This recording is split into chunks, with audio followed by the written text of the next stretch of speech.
You are listening to the Snocross podcast, presented by Amsoil. How many viewers we think are we going to get on this? Or listeners?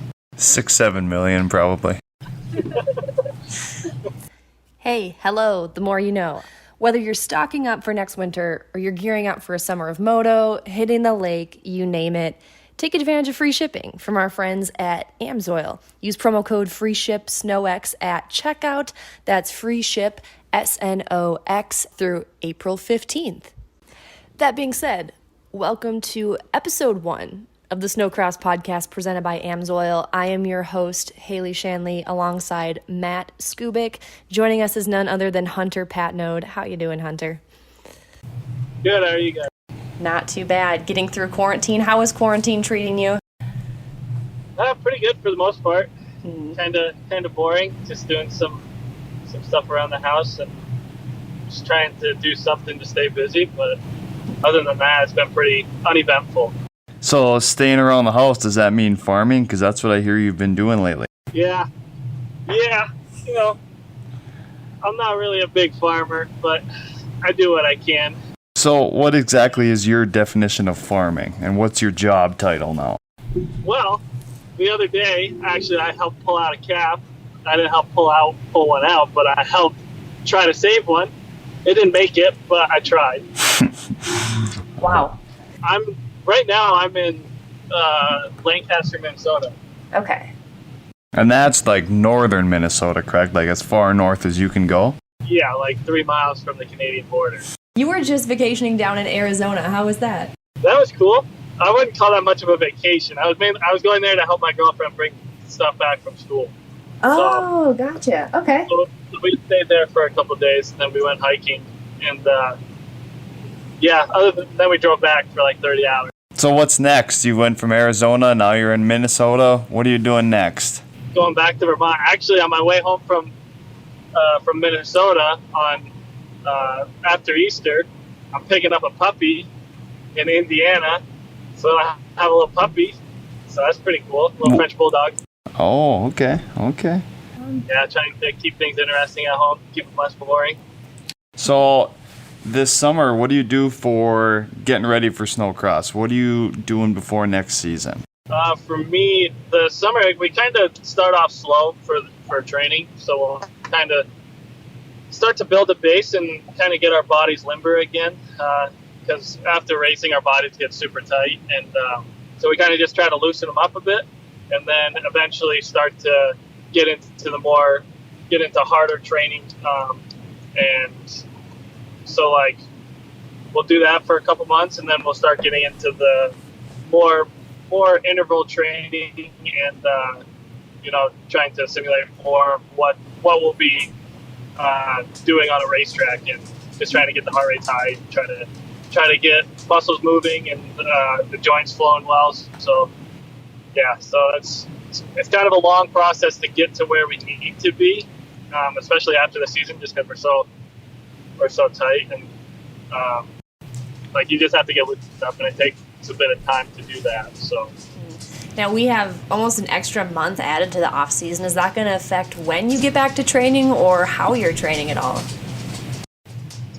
So for me, I've actually taken I haven't taken them, I've been doing, I've been running and stretching and stuff like that, but I haven't been to the gym actually training with my trainer, just because I'm kind of enjoying the time off, which is something that I wanted to do just because last year I didn't really enjoy any time off. I took like 2 weeks off after the season, and then that was it. So I kind of wanted to enjoy it a little bit more this year, and just kind of actually take time off. And then obviously with everything with the coronavirus and everything like that, it kind of just gives you a little bit of extra time anyways. So I'm definitely not excited. I'm not happy that we have more time, but I was really looking forward to the last 2 rounds of the season. So a lot more ping pong time and dart time, because I hear you're a shark in both of those. Yeah, Scoob, you know how good I am at ping pong and darts. Well, not darts, because I believe I've kicked your butt quite a few times there, buddy. Yeah, darts you got me, but ping pong I'm kind of unstoppable. So We'll have to ask Lincoln about that one sometime. Moving forward here, you're moving up to the pro ranks. Tell us about that. yeah, I'm really excited about moving up to pro. It'll be nice to. I don't want to say start fresh, but it'll be a new. It'll just be nice to mix it up with the fastest guys, and just to see really where I stand against all them. And obviously, I know these past 2 years, like I've been fast, and then this last year I showed really good speed, and so I'm looking forward to the next season. I think it's going to be good, and mainly just going to try to stay consistent the whole time, and not get too crazy and do stuff out of my control or ride like a squid. So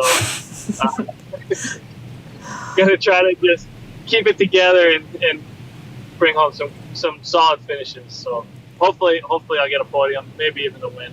That'd be cool. Now you're forced to move up because of the rules. You've been top 3 in points for 2 years. Now you also have a championship under your belt. Do you feel ready to move up? Or if it weren't for the rules, were you hoping to stick around in Pro Light another year and, continue to build on what you've done in that class? No, I'm ready to move up. Part of me wants to stay down just to make everybody else more mad that I'm staying in Pro Light. I think everybody would love that. No doubt. No, I'm ready to move up. I'm excited to move up into pro and see how I can do. Because obviously racing pro is the dream. That's the main goal, and that's the peak of the sport. So, no, I'm really looking forward to moving up and mixing it up with those guys. Now, this season, the way it ended for you, is it safe to say that this one really stings the way it ended? You were poised to, potentially have another championship. You've had a few weeks to process that now. How are you feeling about it? Yeah, it was definitely, that was a bummer. It was tough for everybody to have the season end like that, but I was super bummed, and that one definitely did sting a lot. Obviously, only losing by 4 points and not really having a chance to kind of redeem myself after the last couple of rounds. That was tough for me mentally, but I kind of looked past that because I know that I had the speed and I knew what I had to work on and I knew what I had to do differently. And I was I felt really good coming into Michigan, and we had good setup with the sled. We figured some stuff out on that, and I figured some stuff out with myself too, just trying to figure some things out mentally and physically as well. So I was really looking forward to the last 2 rounds.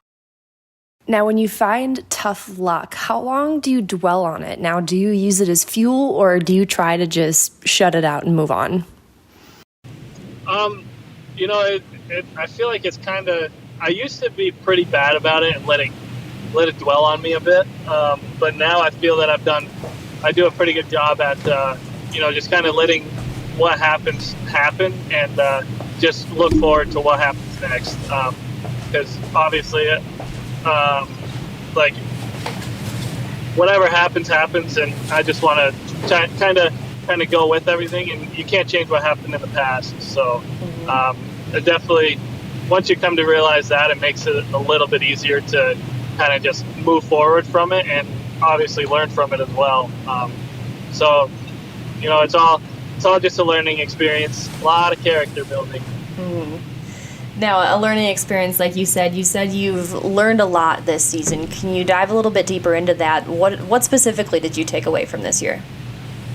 For me, it was learning a lot more about myself and how I handled the tough situations, when things weren't going my way. Obviously, at the beginning of the season, everything was going so well and almost perfect, and so obviously I was going to be happy. But the real test for me was when things started to go south a little bit, and to see how I reacted to those things. I was pretty there was a couple times where I wanted to let loose, but I tried to keep my composure as much as I could, and obviously it doesn't look good in front of all the fans and with sponsors on our coats and everything. So I tried to just keep it together as best I could, and then just learn from everything I was doing, trying to find the positives out of everything that was happening. So, and obviously I had a lot of good people around me to kind of encourage me to keep moving forward and to, just believe in myself. And so that helped me a lot. Well, like you said, the beginning half of the year, you were pretty much unstoppable, and at the end of the year, you compiled 20 heat race wins, 8 podiums with 6 being wins. What do you think changed? Like, was it the bad luck? Was it all mental? Like, what flipped for you, Hunter? So at Canterbury, we usually, or not at Canterbury, at Dubuque, we'll switch sleds halfway through the season, and for some reason, like, Dubuque was the first time we were riding on the new sled, and we were doing testing at the shop, and everything was good with the sleds. They seemed fast and had a lot of power. And then when we got to Dubuque, something in the file was wrong, and we couldn't clutch for it. So every single time we would try to clutch for it, it wouldn't. Whatever Thoris would do to the clutching, he wouldn't. Like, if he took weight out or put weight in, it would never change the RPMs. The RPMs were always staying the same, and so it was tough. Unless the clutching was perfect, the sled wasn't going to go very well. So we were struggling with that at Dubuque, and then same with New York too. And then we finally figured it out after New York. But no, honestly, I think at Dubuque it was more of a mental game for me. Same with New York too. I wasn't all there mentally. I was overthinking so many different things, and like wondering what Francis was doing on the track, and I was paying way too much attention to him and not enough attention to myself. And that obviously turned around and bit me in the butt. And but I definitely learned from that, and just try to focus on myself more. Well, you mentioned Francis. What's your relationship like with Francis? Obviously, the last 2 years, you guys have had tight championship chases both years. Can you talk about how you and your fellow Skidoo rider get along off the track even? We don't talk off the track. He tries to, like, look good in front of a camera, which I'm not really a huge fan of. I'm going to be brutally honest here. It's more of a civil thing. We'll just try to be civil with each other, and that's about it. Like, there's been some things that have happened, like off the track, at the podium or something, but other than that, there's not really a relationship there, and I'm not saying there never will be, but for right now there isn't. Can you, and you can tell me if you prefer not to answer, but will you please indulge us on what types of things happened at the podium that you're speaking about? Just times where I went up to shake his hand, and then he would just kind of look right past me, and I'd tell him good job, and he wouldn't say anything back. And then, just little stuff like that, little immature stuff. Do you think that'll boil over into next season when you're both in the pro class? I mean, I'm over it. I think the worst way to, or the best way to make somebody feel bad about something is just to beat them straight up. So I'm not honestly really worried about him. I just want to go out and do the best that I can do for myself. And yeah, I'm just looking forward to doing the best that I can do. Who do you think will be the guy to beat next year? That would be Elias Ishuel. He's obviously been super fast the last few seasons, and winning the championship back to back. He'll be the number one guy, and then also, I mean, I'm sure Cody Cam, Oscar Norum, Lincoln Lemieux, and there's other guys that I'm spacing on, Dan Benham and Hockey, and there's a lot of fast people in the pro class, so it'll be tough, but it's definitely going to be rewarding to hopefully make it happen. Of everyone at Sharing Speed Sports, between like yourself and your family as well, who is hardest on you? I'd say I'm the hardest on me. Mm-hmm. It's not that everybody's hard on us, but they're not, they don't try to beat you down and make you feel bad. That's mostly what comes from me, and I take things. I'm super competitive, so I get really really into it when something's going wrong, or like when something does go wrong, and then I'll try to, like, sometimes I'll just do some sort of crazy workout after because I'm so mad at myself. And just super hard. I'm pretty hard on myself. I'd say I'm the hardest one out of all of them. Mm-hmm. Well, being your biggest critic and being hardest on yourself, that definitely has its ups and downs, but definitely can be a good thing. That's for sure. Yeah, for sure. Now, you have Lincoln Lemieux, your teammate. He's one of your best friends. It seems like you, between yourself, Thorson, Elliot, you guys have such a positive and pretty laid-back team dynamic, it sounds. Can you dive a little deeper into those team relationships for us? Yeah, so obviously I've grown pretty close with them. Lincoln and I were close before I started riding for Shearing Speed Sports, and then obviously I grew a really good relationship with Elliot and Thors too, and yeah, it's just been fun to have all those guys. And it's not so much that we're working together; we're just kind of hanging out with each other, and I think that's one of the things that makes it so much fun for me is just being able to go to the trailer, or even when we're at the shop during the week during the season, we're all just hanging out and having a good time and joking with each other and talking about life, and just talking about random stuff too. It's fun to just kind of mess around with those guys and play tricks on them and kind of mess with them a little bit. So it definitely makes things way more fun, makes the season go by a lot better. And because obviously if you're working with a mechanic that you don't really like, or somebody that doesn't really like to joke around, or something is always too serious, then it gets pretty hard on you, and the season goes by really slow. So it's nice to have those guys and to always have a fun atmosphere. But talk about living in Aurora. I mean, Aurora is pretty much the middle of nowhere, Minnesota. Can you talk about what it's like to live in Aurora for 5-6 months out of the year? Yeah, living in Aurora is definitely brutal.